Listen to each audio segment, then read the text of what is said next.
moments that novel readers have always been looking forward to since the story started. Art versus the Elder Guardian, Downforce and the fall of Xyrus, Arthur's conversation with his parents, the reveal of Kezis and the first batch of Ashra, and now the return from Ephialtes. I knew, most likely everyone in here knew, that advantage in numbers didn't apply to someone like him. A single tear rolled down Tessia's cheek as her face contorted with emotion. Then she uttered a single word that left me more overwhelmed than the man sitting on top of the mountain of corpses. Hot? Let's talk about what led up to this moment, yeah? See, time skips or training arcs are always a great time because after the author skips a few things, they can essentially show us a bunch of new stuff. Luckily for us, we got to see some of the training Arthur went through. We saw how Koji demolished him in every encounter and enhanced his combat abilities. We saw Winsome do essentially nothing but give Arthur homework and feed him at the end. We saw Lady Maya basically give him a false history lesson, but also saw her teach him a vital skill of how to read spells before they form. And Ren gave him Cadell PTSD, and also a new weapon that everyone loves. But we do not see everything, especially when it comes to Sylvie. Sylvia, as a princess of the Indrath clan, got to undergo some special royal training which we don't really see the effects of till much later. Arthur and Sylvie entered Ephialtes as beings that knew they were important pieces to the events that would occur in the world, however, they felt inferior, mainly due to the power of the lances that they were exposed to at the end of Xyrus. It wasn't just the strength of the lances that made things difficult, but the strength of those called retainers that could outclass the lances, the pinnacle of strength in Dicathlan. The training in Ephialtes served to give our main characters a fighting chance, so I think it was the perfect time for it. What I do like about this whole training thing is that Totemi did not forget that he had other characters to work with in the world. By that, I'm referring to Tessia. Tess has been a pretty controversial character for as long as I can remember. She's often described as a damsel in distress. Some people might have you think she's the Sakura of the tbate world because in some cases, she's shown as overly emotional and over-dependent on the main character. But the way I see it, that's more of a testament to how great Arthur is than to how weak Tess is. Arthur can essentially make everyone around him seem weak and dependent if he chooses. He can be called the Song Wu Leiwen for that. Granted, she's done some very some very stupid things, but maybe it's because she puts family over everything.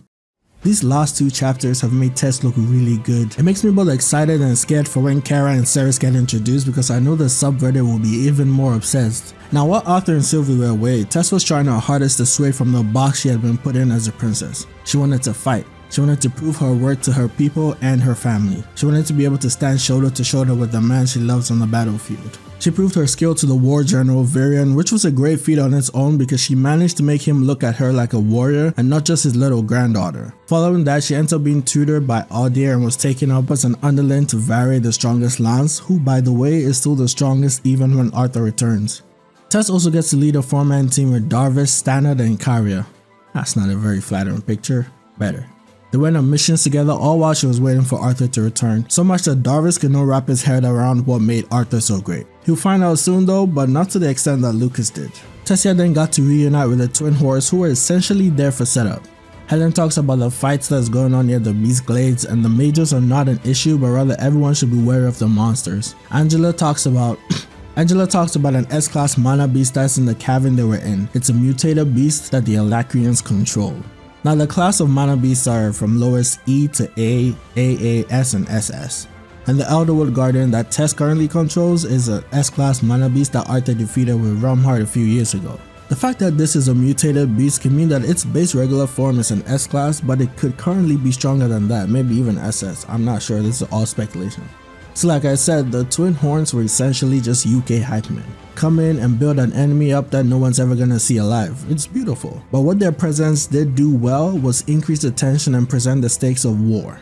Sometimes with tbate, it may be hard to tell because we follow Arthur who lived 2 lives and is used to battle and leading armies, but not all kids his age are the same. And we see that here. We see the fear in the eyes of Tessia's team when the reality of what could happen dawns on them.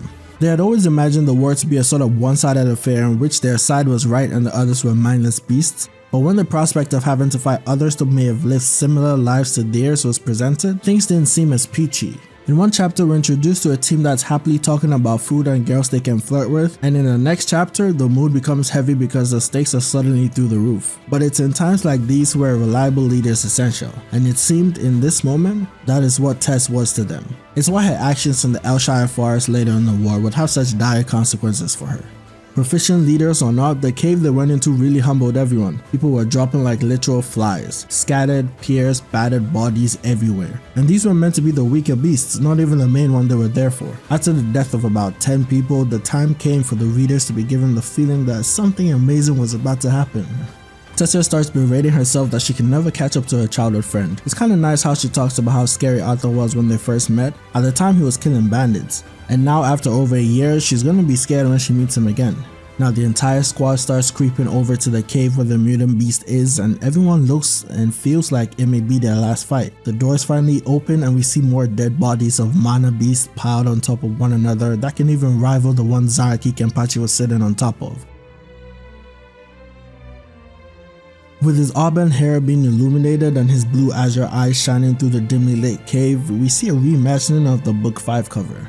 The build up to this was handled pretty well, but as always, the more words that the novel can provide makes things a tad bit more impactful. We were missing Tess's monologue, but what we did get were facial expressions and a good atmosphere. I'll give 1 point to the comic for the climax moment, but 1 point to the novel for the build up to that moment. What's the next moment you're looking forward to? The coronation, or maybe just the battles in the war? Anyway, that's it for me today. I've been Nova, and I'll see you next time. Peace.